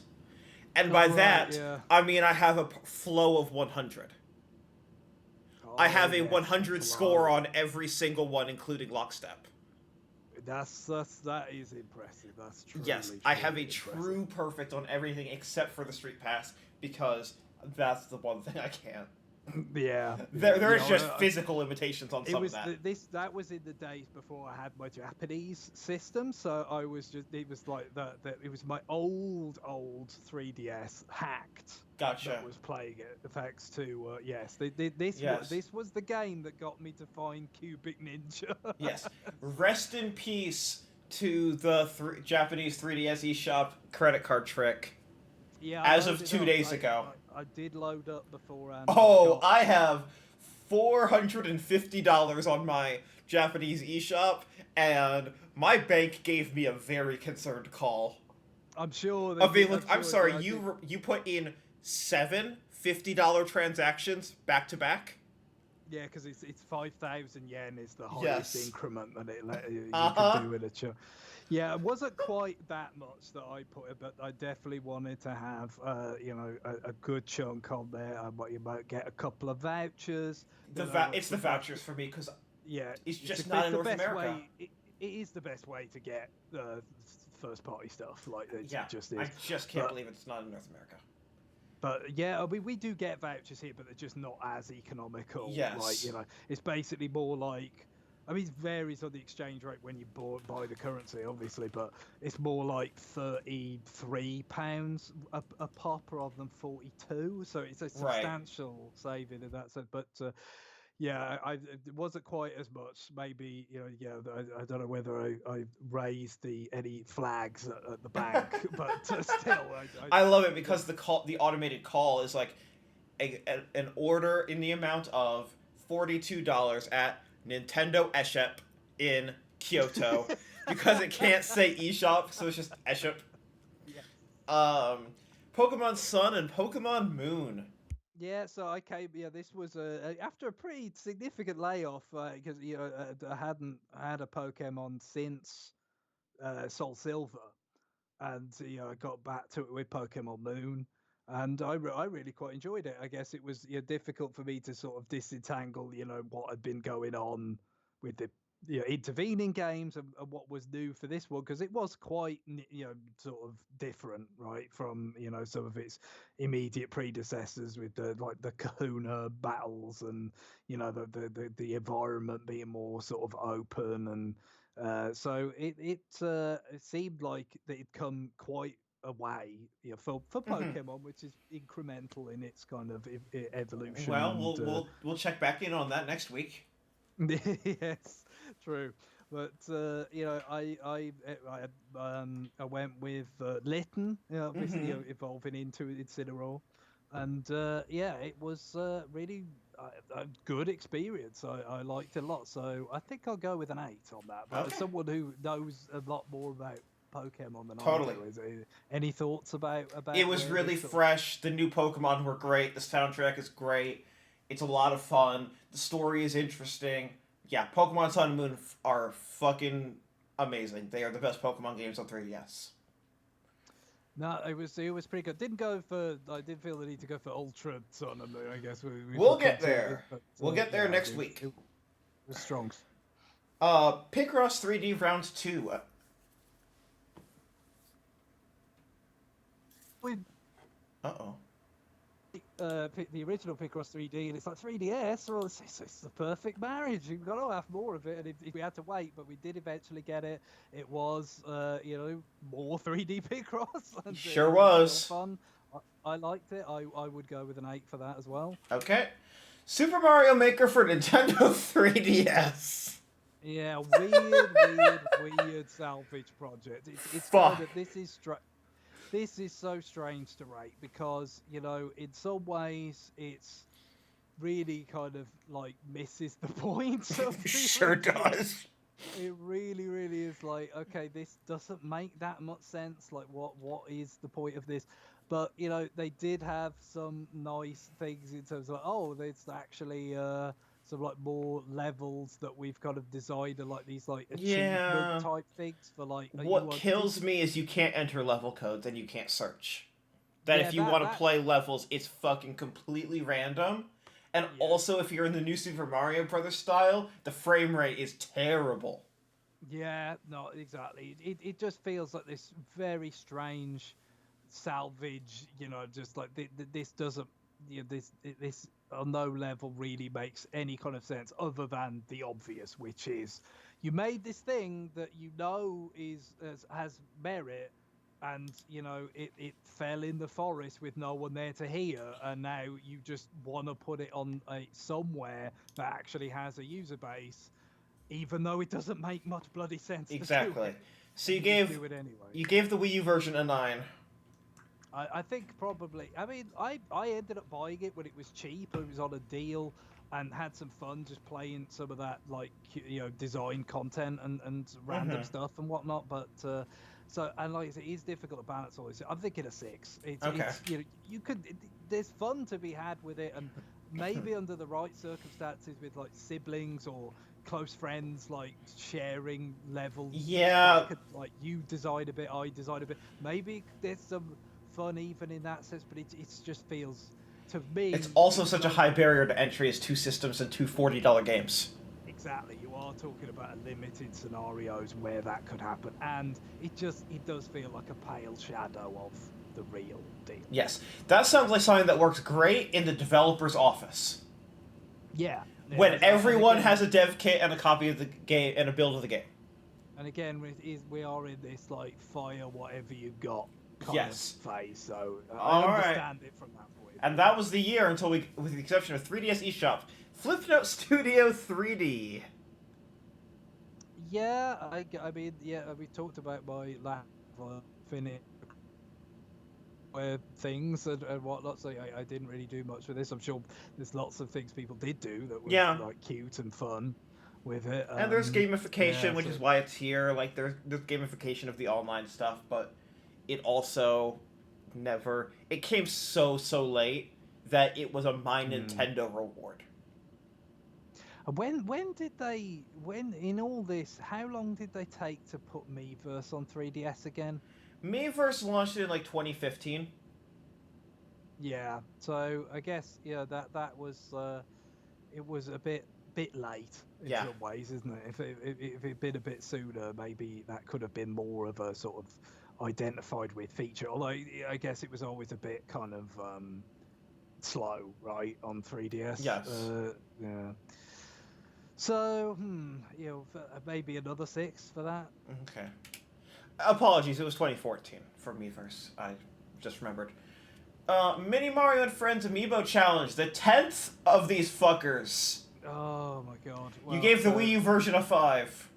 Yeah, it can have the 5, I guess. Like, this is a bit. It's a bit generous in some ways, but 10!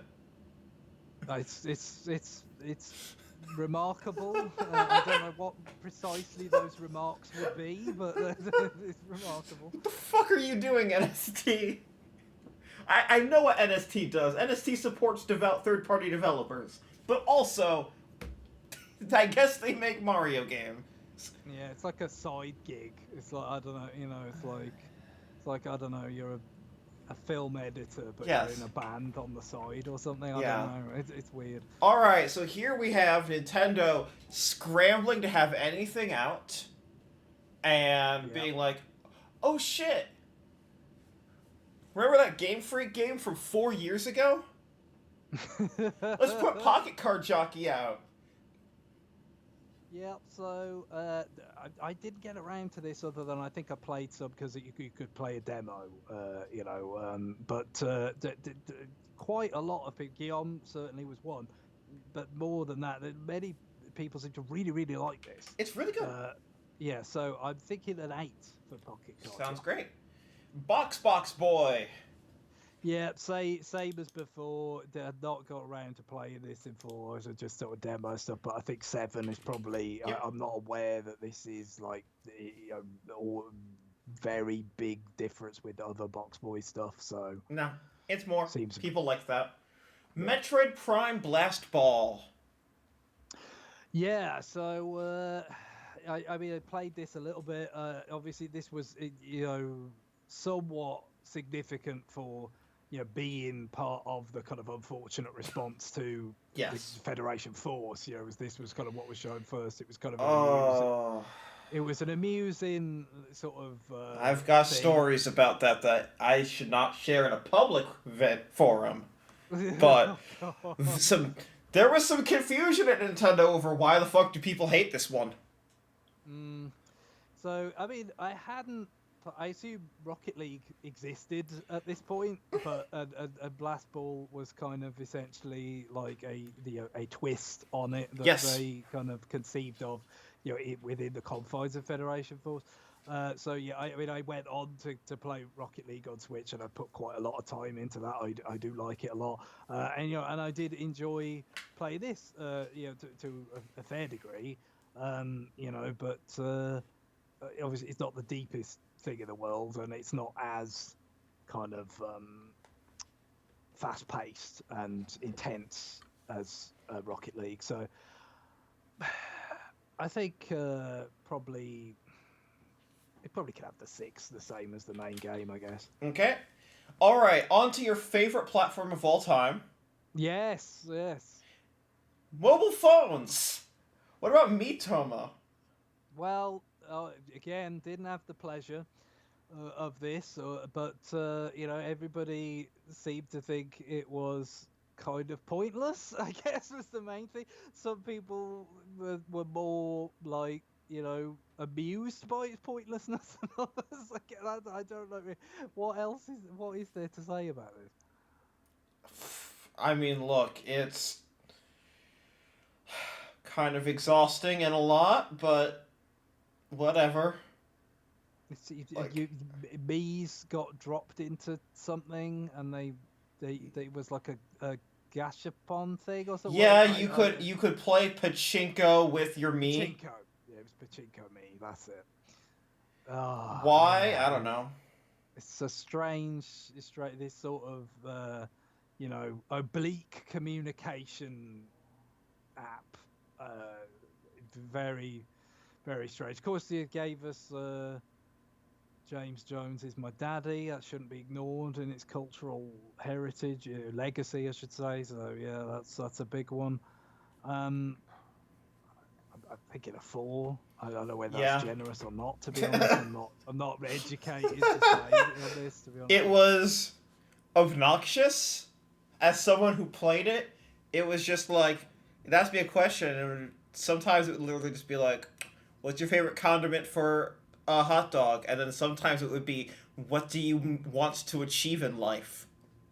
And and so when you get to what you have the perfect hot dog. yes, and so you say, "Well, my like," and you give your answer, and then your me would text to speech it, and I do. It's a Finn Dash. The thing yeah, about unshy Japan, and this is the only way. It's just like that. That does remind me of these stories about how, like the way they did like fighting game cabinets, the way they did in Japan, where you yes, wouldn't be standing next to each other because like that was a significant barrier to actually get people. You needed the sort of across, relative and yes. anonymity of being across from each other to get people to play against each other. So evidently, decades later, this remains an issue that has not been Yeah, cracked. no. So, anyways, yes, the core of that is just like, and then you just literally be like, all right, James's me came to my apartment. What is he gonna say? Oh, this was his answer to what's his favorite condiment on a hot dog, and then here I'm just gonna scroll through the fully voiced thread of responses because you can respond to people's comments, and that's fully voiced too. And that's truly all it was. The only microtransactions were in cosmetics for your Mii's, the things that no one cared about by this point. It got shut down. Oh yeah, it was quick. Yeah, You no, have to Miitomo say lasted about a year and a half. for the long awaited, we're gonna cross that bridge. We're gonna go to that place that we'd said we weren't gonna go. But then when it was obviously quite heavily qualified when they did eventually kind of cross that barrier, and then it was this very, Yes. very strange. Don't worry. Then there was Super Mario Run, which I feel like if Miyamoto didn't work on it and it was a live game, it would be delisted, but instead they can just kind of leave it on the App Store and collect a couple pennies. The occasional The purchase, occasional $10 transaction. yeah, because that's the problem, isn't it? It is a one-off purchase game on in And an ecosystem that doesn't really sort of countenance that. and so hardcore Nintendo fans came to it and was like, why is there a limit? Why isn't there a full game's worth of content here? And then mobile audience uh review bombed it because they're like, because Apple promoted it exceptionally heavily. They put up in store in the United States. You could like you go to like the phone section at a Best Buy. There's an enormous like wooden display up that's like, download Super Mario Run exclusively on iOS for 3 months because it came to Android like 3 to 6 months later. And Oh like yeah, so, it was at an Apple event, right? That yes, they actually revealed it and everything. So yeah, they yes, it was a huge co-marketing effort. Apple put so much money behind marketing this thing. We have a true Miyamoto designed Mario game on phones, and well, the mobile audience was like, "This is a scam. You can only play 3 levels before it asks you to pay," because from a mobile perspective, like like the ecosystem is you can play for free with basically psychological warfare of trying to get you to make transactions, or you can pay, kind of regularly.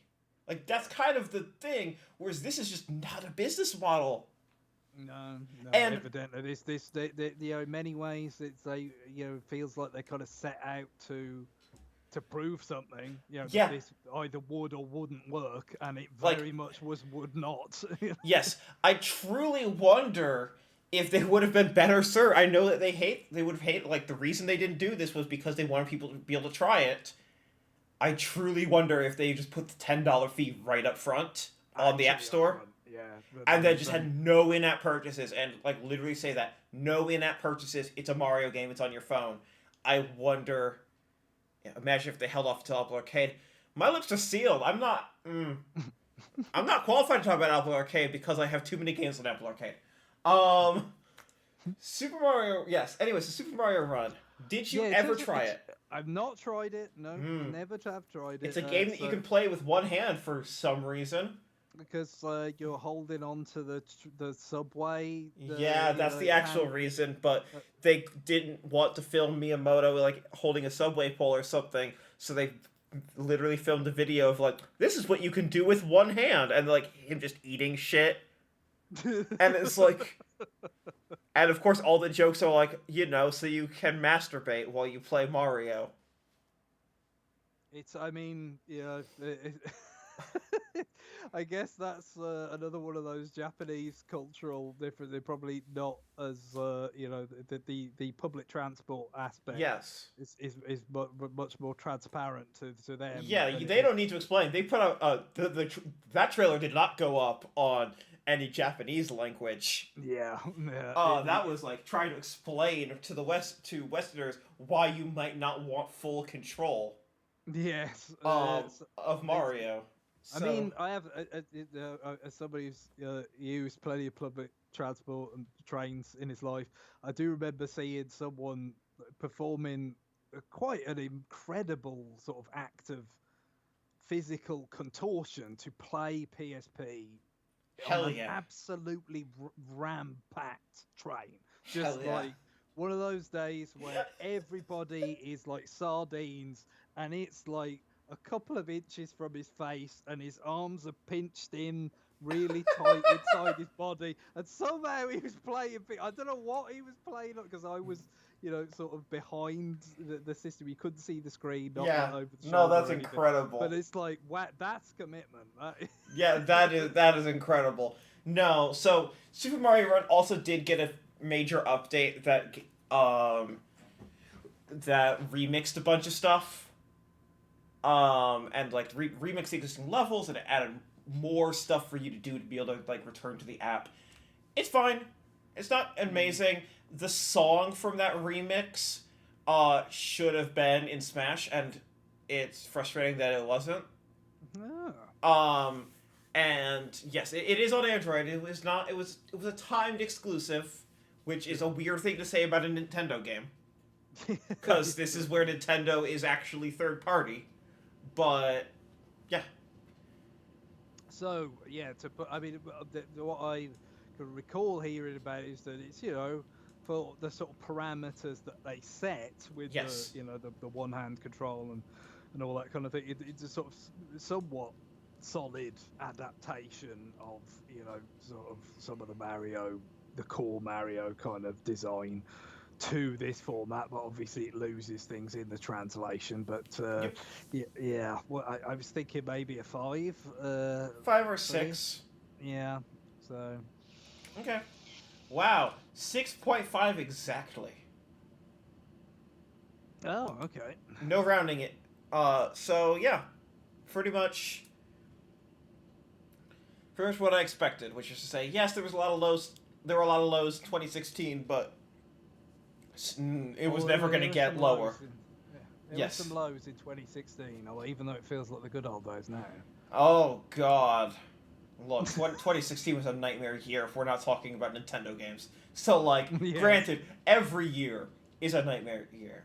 Like, bad things are just always happening. Anyways, next time, we will jump in with the Super Nintendo release of Star Fox 2. Yeah. What a place to start. So that'll be our jumping off point next time, followed by Breath of the Wild, followed by Dragon Quest as a Wii U entry, but that'll also count for Switch. Then the 3DS games, then the 3DS eShop games, including multiple Kirby games, and then Switch. And then mobile. So 2017 is a very packed year because they were hedging every bet imaginable. Yeah, I guess that's right. All the irons in all the fires you can find at this point. Exactly. You can't guarantee the Switch is going to be successful before it releases. Let's have a full calendar slate of 3DS games. Thanks, everyone, and we'll talk to you later. Bye. Bye.